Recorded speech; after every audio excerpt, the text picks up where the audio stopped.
A few things are more concerning to local law enforcement than stolen guns. When firearms fall into the wrong hands, chaos follows, and lives are at risk. Well, thanks to a new study, we know how it happens and how it can be prevented, and it starts with responsible gun ownership. For many Arkansans, firearms are a way of life. For shooting, for sport, for self-defense. And when it comes to being a responsible gun owner, nothing is more important than safe storage. We want to make sure that firearms are stored in all circumstances where they're inaccessible to people that don't need to get a hold of them. A new report by the gun safety organization Everytown finds that car thefts are the #1 source of stolen guns.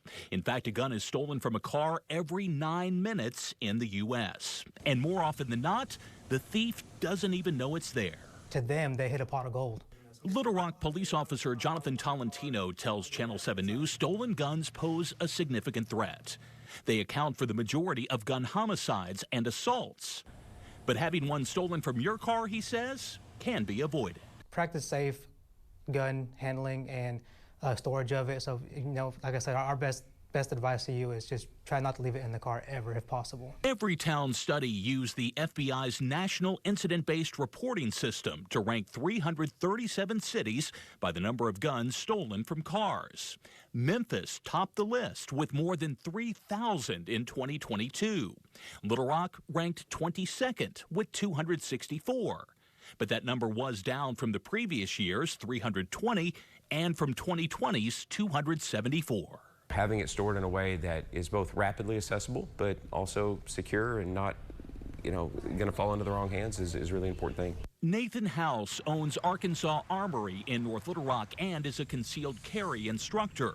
He knows how Arkansans love to take their firearms with them wherever they go. We want to make sure that that the firearm is in that person's control at all times, and that means that it's either locked up someplace whenever they don't have immediate hands on that firearm, or it's in a holster or something that's on their person, and it's not left unattended in a place where someone can get access to it. Arkansas is a permitless carry state, but there are places where guns are not allowed and might need to be left in a car. For those situations, House recommends a gun storage box like this one. Inexpensive and reliable, they can be mounted to a car's interior. You put your firearm in there, and then it will lock itself, not just the lock box, but it will lock the box itself to this casing, which is kind of nice. But the fact remains, most guns are stolen from cars that are parked outside their owner's home. Simply making sure to bring a firearm inside at night can save lives. And if you ever have a gun stolen from your car, investigators will ask for its make, model, color, and serial number, so make sure to keep that information available. They will also urge you to stay out of the car so they have a better chance of finding fingerprints or other evidence that can lead to the thief.